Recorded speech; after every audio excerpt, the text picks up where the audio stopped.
Dakota, Yes. hi. How are Armie. you? Good. We'll talk at the same time. This is it, the whole time. I love this. Love it. Okay, you've worked with Luca Guadagnino before a few times. Yeah. How did you find the experience of working with Luca Guadagnino on Suspiria versus A Bigger Splash? I think that I just, because we have spent so much time together and I got to know him, now I know him so well, so it felt so comfortable. And Yeah. I understand how he works. So in terms of being more comfortable and having a shorthand, do you feel like that allowed you guys a sense of freedom or a sense of mutual understanding for you to just do that instead of having to spend all day trying to get on each other's same page? Yeah, totally. And, well, I mean, hopefully working, you don't need to spend all day trying to get on the same page. You never know. But I think it allowed us to, as he said before, it allowed us to create a very safe environment to do very extreme things. Yeah, you definitely put yourself out there in a big way in A Bigger Splash and also in Suspiria. But Suspiria felt, as I was watching it, it felt like you were in a vulnerable place. Do you feel like you would have been able to do that same kind of thing with a different director, or because of your relationship with Luca that it lent itself to that? I think it was only because of my relationship with Luca. I don't think that that movie would be anything near what it is if it weren't for him. So, I mean, obviously, but yeah, I didn't, I think I felt, or I guess maybe I seemed vulnerable because I did feel vulnerable because I felt safe enough to be vulnerable. So, that was important. I mean, what is your vibe with Luca? I'll be the one asking the questions for now. Thank you very much. But next question for you. Can't we just go back and forth? Yes. Okay. Can I have one more question? Because it leads into what you just said. Like, what was the actual vibe on set? Because the movie itself is incredible. I mean, the tone of it feels very specific. And it feels very intense. And there's like a pervasive darkness in it almost. What was the vibe on set? I mean, you guys shot in Berlin. Was it cold? No, we shot in Italy. We were in the north of Italy. Yeah, Okay. we shot the exteriors in Berlin, but we shot the dance academy on a mountain, in an abandoned hotel on the top of a mountain in the north of Italy in a town called Varese. Okay. And on the top of this hotel were these probably like 30 telephone poles, so the building was like vibrating with electricity. And everyone would go around shocking each other, and everyone had static electricity. Yeah, it was crazy. I'd have to like wash my hands to get it out of me because water drags it out. But it was crazy. But also on set, the vibe is there's always friends, there's always people around, and that's how he works. But it was also kind of it was very cold. It was the winter, and it was, you know. In this sort of eerie place. But aside from the physical vibe of it, it was like fun and crazy. Yeah. It's interesting because when we shot Call Me By Your Name, also with Luca Guadagnino. Yes. I've heard of him. Yeah. the vibe on set felt exactly like what the vibe of the movie was. It felt like very this laid back. Super laid back. It felt sleepy. Like a vacation. Yeah. Like I mean, if there was 5 minutes of just downtime while something happened, everybody would just like kick back in the grass and like open a newspaper or drink a coffee. Fucking unfair. It was incredible. So then I was thinking, okay, maybe this is how Luca likes to cultivate an atmosphere on set. So then when I watched Suspiria, your movie with him, I was just like, I can't imagine what the vibe on set was like. Yeah. Well, I'm trying to think of A Bigger Splash with Luca Guadagnino. Was sort of, it wasn't so laid back, but we were on an island. We were on like a vacation island, so it wasn't terribly frantic, but it also, I guess Matthias looked like he was like sleeping all the time, sort of between takes, but I think that happens though when you're, whatever film you're on, the vibe in the film kind of cultivates the vibe on set. So there's always an air, if everyone's on the same page, there's always this like a sort of life imitating art. When you dance the dance of another, You make yourself in the image of its creator. You empty yourself so that her work can live within you. Do you understand? Yeah. How has working with Luca deeply affected you, Armie? Luca Guadagnino. Oh, right. So I had a really interesting experience working with him, in so much as it was really one of the first projects I ever did that was based solely out of passion. And really, I had a lot of fear about it. I had a lot of trepidation where I was like, I just don't think I'm good enough to do this job. Like, this is a very vulnerable and exposed job. It's these two people and the emotions that they're dealing with really kind of drive this film.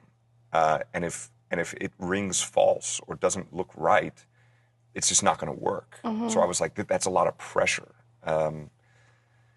And it felt like I wasn't capable of doing it. I just remember saying that to Luke. I was like, I don't think I can do this, dude. Like this. I did that on both films with him, Yeah, and he did a really good job with me, and I'm sure he did the same thing of you, of making you feel safe and saying, like, look, you should be nervous. Like, you should feel like you're going to be pushed. That's the point. Like, you're an artist. Like, you need to challenge yourself. It will make you grow. You know, that whole idea of struggle making muscle. I mean, that's the whole reason people go to the gym. Like, the harder you struggle, the more muscle you put on. Way to bring it back to your muscles, Armie. You know, did you say, is it hot in here? Should I take my jacket off? But you know, the thing with working on that is I did feel really vulnerable and I felt really exposed, but I also allowed myself to kind of go to that place and to do it. And the rewards were enormous. I mean, it also allowed me for the first time to actually consider myself, without feeling ridiculous for saying it, but I considered myself an artist. Like, that's what I do. Like, it's not paint or clay or anything like that. I work in film. And so if you're going to live an artist's lifestyle and do an artistic job, then you better get over it and start considering yourself an artist and then living like it and letting that be a driving factor for you. How did he convince you that you should do these projects? That's amazing. I don't know what it is. It's such a special thing about him. But I had a similar experience when I went to the island of Pantelleria to do this. It was the first time he had ever done a read-through of one of his scripts. And I went there, and I had been kind of like traveling around Europe, and I was not in the mindset of working. And I went to do this read-through, and afterwards I was like, I can't do this, and I'm so sorry for wasting your time, but this is deserving of someone who's really talented, and like, I can't, I gotta go. And he and Tilda sat me down, and they were like, you are so okay to do this, and you can do this, and this is for you, and that's why you're here, and we will help you if you need help, and like, everything is okay, and you do belong here. And I think having the two of them make me feel like I did belong there. I think for my whole life, I've been like railing against myself, thinking that someone's going to find out that I'm a fraud and that I'm like, you know, I'm not. And I think this is a thing that artists do really struggle against, is this feeling of like, I'm not actually deserving of this job or of this career, and someone's going to find out that like I actually can't do it. Yeah. And probably the most terrifying version of that person finding out is yourself, being like, oh my God, I actually can't do this. Yeah. But somehow he and Tilda just kind of made it all click for me, and I was like, okay, these are my family now, and I'm going to go with these people. And that's what it felt like in my heart. And they were very inclusive and accepting of me, and it was so beautiful. And then while we were on set there, we started talking about Suspiria. Oh, so it came up all the way back then? Yeah, years ago. And he said to you, I would love for you to play this part. He said, have you seen Suspiria? And I said, no. And he said, I want to make Suspiria, and I want to make it with you and Tilda. And I said, okay. And then I went and I watched the original, and I was like so in. And then Again, well, then about a year before we started filming, I started training. So I started working with different coaches and a ballet instructor and a trainer and different sort of strength trainers to kind of change the shape of my body for when we did start filming. And even leading up to that, like so much rehearsal, a month beforehand, every day, 8 hours a day, well, like 5 days a week, 6 days a week. And then I still had this fucking meltdown, like a week before filming, 4 days before filming, and I was like, I can't do this. And he's like, oh, here we go again. He's like, here's a recording of our last conversation. Just listen to it, you'll be fine. And I was in tears in his office, in the production office, and I was like, I'm a fraud. I can't do this. It was awful. But it's just, now we joke about it, and we're like, that's just going to happen every time we work together. Yeah. Can I ask you more about the training and prep that you did? Because you play a dancer, and you move like a dancer, you dance like a dancer. Yeah. It seemed like you'd been doing this your whole life. How long did you spend training and getting ready for it? And did you have any dancing experience prior to the film? Gosh, you're so good at this. Yeah. I danced when I was a little girl. I did ballet. Okay. And I mean, just like you do, you know, like as the Harper probably does ballet. She does ballet, yeah. Okay, yeah. so that was me. So definitely not a professionally trained dancer. And when I was a dancer in my teen years, I was like definitely not the best in the class. Yeah. And then I think, well, I said a year before we started filming, because we didn't really know when we were going to shoot. So Luca and I just talked about starting, and so however long it took to get the dates going or whatever. So I started working with this woman, Mary Helen Bowers, who actually trained Natalie Portman for Black Swan, and on like muscle structure and changing the way my body looked, so that I wanted to have the physicality of a young woman who had been dancing her whole life, but not formally trained. So like also just running in fields and climbing trees and like kind of flinging. That's what you did to train? No, that's what I wanted her to look like. But also, yeah, just climb any tree you saw. Just me on the weekends anyway. Yeah. When's the last time you climbed a tree? I couldn't even tell you. It's the most fun. All right, now that I can't even name a time, I'm going to have to go climb a tree today. It's the most fun thing to do.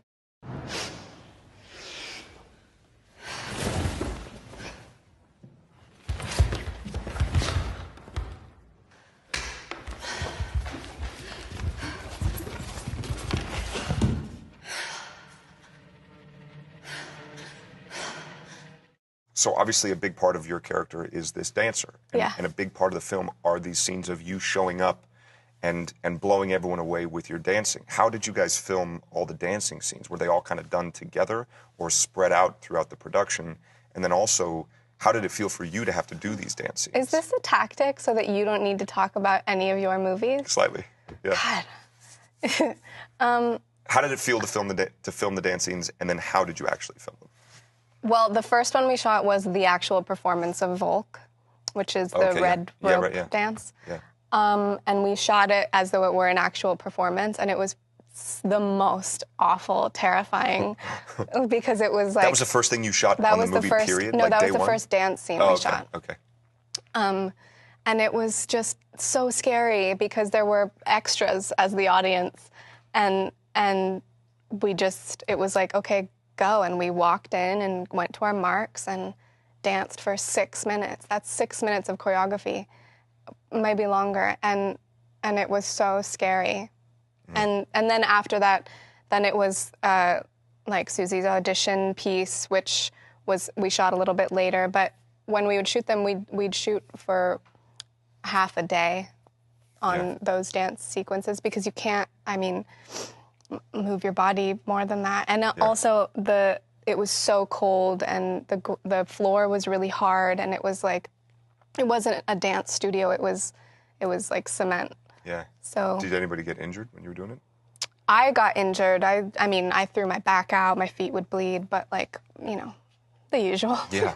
Just another day in the office. Yeah. Just work.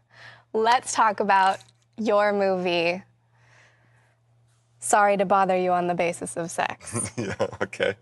Is that... what it's called? That's 2 movies. Oh, it's 2 movies, Yeah, right? yeah. Okay. Let's talk about your movie, Sorry to Bother Have you. Sex with You. Yes, yeah. Let's talk about On the Basis of Sex. Okay. What made you want to make this film? I read the script that Mimi Leader, the director, sent to my agent and thought, this is a superhero movie about a woman who changed the world without needing superpowers or a cape. She just used her brain. Yeah. And I liked that. I liked the idea of, I liked the idea of my daughter being able to actually watch one of my movies. Like that was a novel idea.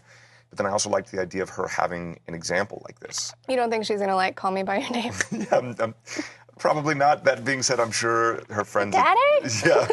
Dad, what are you doing? Oh, Dad, what are you doing? I liked the idea of a character like that. Someone that my daughter could look up to and respect and think that, maybe I could change the world if I just used my brain. Yeah. And then I also, for my character, I play Martin Ginsburg, who is a tax attorney on his own right, but also one of the best husbands and fathers you've ever seen. I mean, he really set the bar impossibly high. Well, that's also another incredible thing for your daughter to see. I want to give her that, and I also want to give it to my son. Yeah. Where I'm like, this is the man you should aspire to be.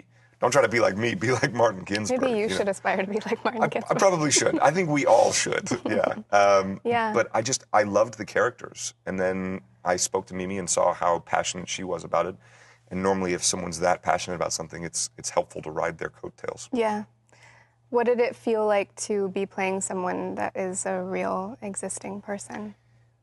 It was less pressure for me than it was for Felicity. Yeah. Because, she's playing Ruth Bader Ginsburg. The legend. Yeah, who there's a lot more people that know about Ruth Bader Ginsburg and the way she carried herself and the way she talked and her mannerisms and all that. Right. There's a lot more people who can recognize RBG than can recognize Martin Ginsburg. So I was a little bit freer a little in that. more freedom. Yeah. I knew because of that, like I didn't have to do an impression or anything like that. I just wanted to make sure that I got the essence of the guy right. Right. And so I talked to his family, I talked to his students, I talked to a bunch of people, and I was like, okay, be honest, like Marty Ginsburg, he wasn't this great, right? Like this can't be right. They're like, no, you're right, that's wrong. He was better than that.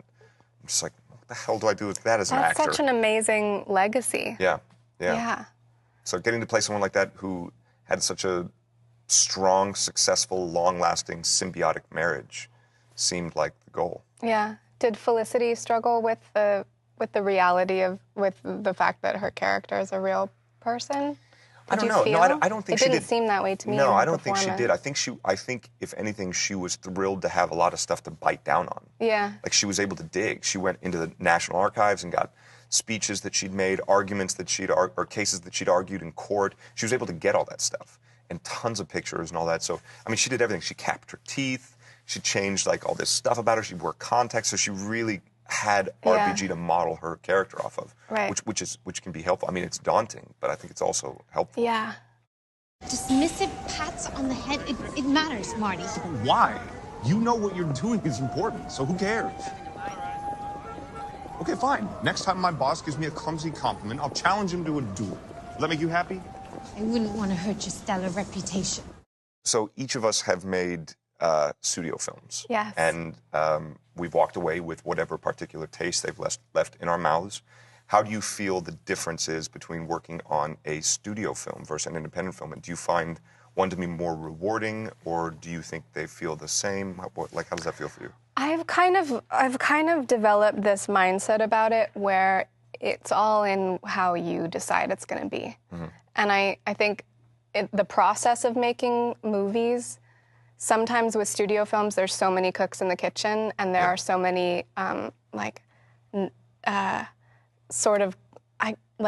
creative quotas you need to hit almost. It's like, you got to get this, and you need to get this joke, and you have to make sure you say this. And with, I think, more independent films, you have the freedom of really like finding and cultivating the magic of that movie specifically instead of trying to cater to the masses. But I kind of realize that that makes me feel like I prefer one thing than the other, but I just love making movies. So I kind of just want to get to a place where I can enjoy both processes equally. I mean, how do you feel about it?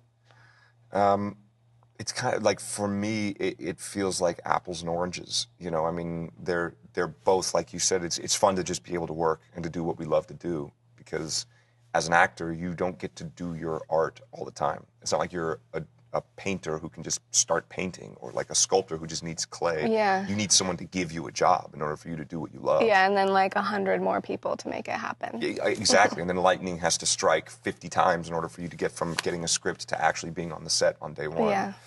But that being said, for me, like what you said about independent films, about how you have the luxury of making it about that and just getting the essence of what you're doing.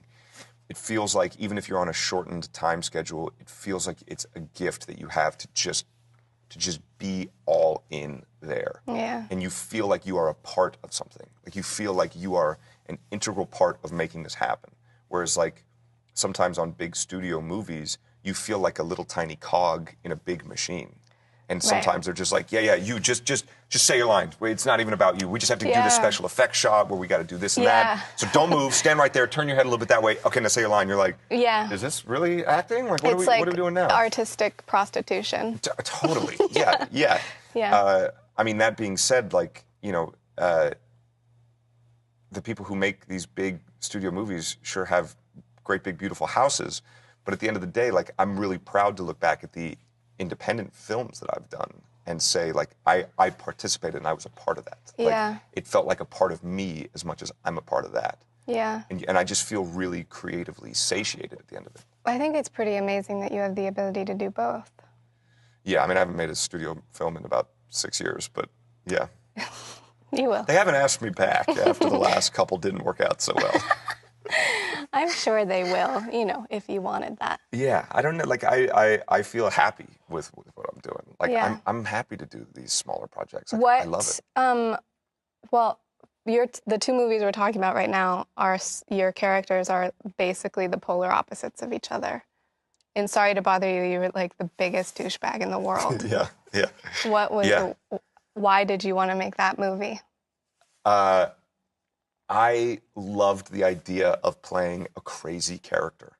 Nobody ever asked me to play crazy characters. Yeah. I get sort of like, you just go and you just do this guy, and then your friend is the crazy guy. And I'm like, I want to be the crazy guy, you know? And this was really the first time someone brought a fascinating, bizarre character.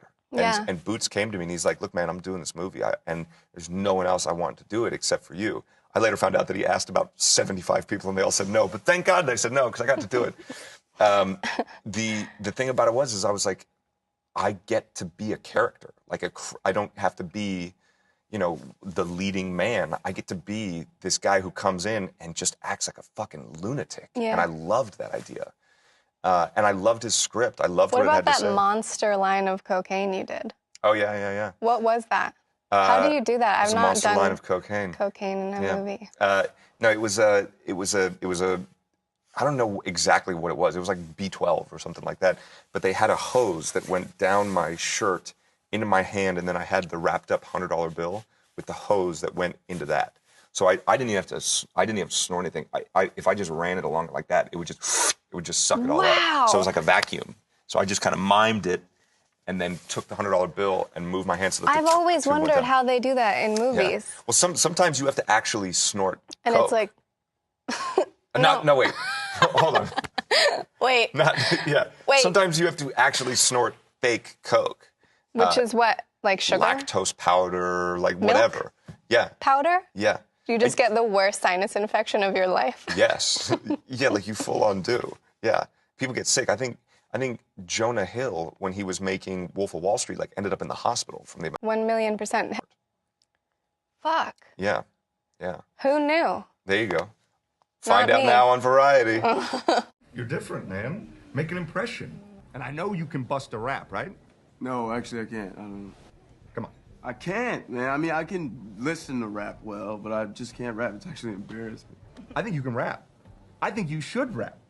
Rap, rap, rap, rap, rap. Has he talked to you about this yet? He has talked to me about it. I mean, yeah. it's not like a legitimate thing that's happening. No. But and by the way, I get asked every time I do press. I was time. like, "So are you going to do the second Call Me by Your Name?" And I'm like, "There's not even like." Right, but watch, because you'll be like, "Yeah, of course," and then fucking April comes around, we'll be on set doing that. Yeah, fair enough. Yeah, yeah, but so Lucas talked to me. Has he talked to you about? Yeah. Okay, so about doing the second Call Me by Your Name. Yeah. I literally get asked about it all the time.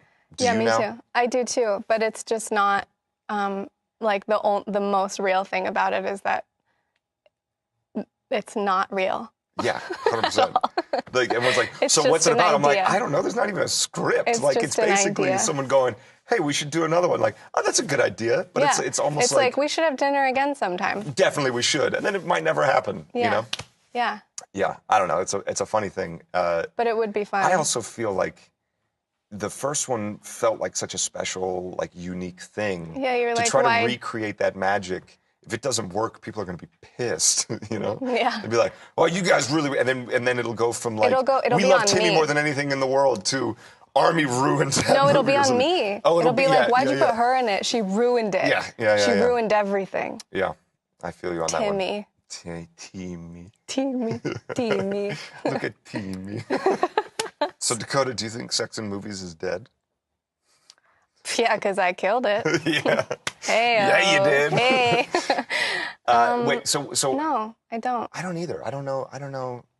I think that it might. I've also actually never heard that. I've never heard anyone say Sex in Movies is pretty dead. No, me neither. I don't think that will ever happen. I think movies are meant to tell both completely unrealistic and completely realistic stories. Yeah. So, And people do have sex. they do. Yeah. I think Luca fully embraces just kind of humanity and like the grittiness of it. And I think that's what I love about him and the way he sees people and relationships is unlike anyone I've ever known personally and unlike any film I've ever seen. It's like you can taste it. You can really he's fascinated by the how uncomfortable it is to be a person and to have relationships and those feelings that are really exhilarating and also just totally annihilating when it comes to like emotional transactions between people and sex is such a huge part of that and the way that I think the way that he I'm trying to think of like the way we shot the sort of almost ending of A Bigger Splash was very vague, sort of. You didn't know if my character and Matthias's character slept together or not. But and it wasn't very complicated, and the script wasn't very complicated around it, but it was like it made you feel really uncomfortable, and it was fairly simple. Mm-hmm. And that's kind of that made it even more sexual almost. Mm. I don't know. I think finding the artistry in sex for film is something that I don't think that will ever go away. Yeah. Especially if you respect it. Yeah. It seems like if the whole point of film is to expose and investigate what goes on with interpersonal relationships, then it would be really hard to imagine a world where sex isn't a part of that. I mean, it governs a lot of our interpersonal relationships. It has a lot to do with how we interact with ourselves and the world and all that. And I think Luca's really good about trying to investigate that. Mm-hmm. You know, he seems to relish in the complicated nature of how human beings deal with other human beings. Yeah. But because he seems to enjoy the complications so much, it makes everything for him seem uncomplicated. Like he doesn't have hang-ups about anything. Like, for example, like if he calls me and I don't call him back for like 2 weeks or something like that, and then I call him and I'm like, dude, I'm so sorry I didn't call you. He's like, don't worry, you didn't call me. You're calling now. What's up? Yeah. I'm like, you're not. He just seems to not get. Can you imagine if that's what his voice sounded like all of a sudden? Yeah. You're like, hello? Yeah. He just seems Yeah. like he's not flummoxed by anything because No. he's studied human nature and interpersonal relationships so much that anything you tell him, he understands because he's read a book about it, or he listened to an opera about Yeah. it, or he's thought about it himself. Yeah. So all these things that feel novel and weird to us, he wants to then break apart and investigate in a really Yeah, cool it's very way. expressive. Yeah. And also, I think in studio films, of course, you don't have people in sex scenes. You know, they wear bras and underwear, and Yeah. you're covered because sex and nudity makes people uncomfortable because people in America specifically have been sexually oppressed for so long. Yeah. So maybe it's also a testament to being a European filmmaker. Yeah. And to take it back to the studio system, studios only make movies for one reason, and that's to make money. And if you put a sex scene in a movie, you will alienate half of your base. Yeah. And that's not what studios are about. They want to make safe films that make money. Yeah. So there's nothing that they want less than to push people away. Yeah. So Luca has the opposite. He wants to make people feel something. Yeah. He wants to challenge you. Just like he challenges his actors, like he challenges his friends, like he challenges everyone. It's like he's a device for that in Yeah. the universe.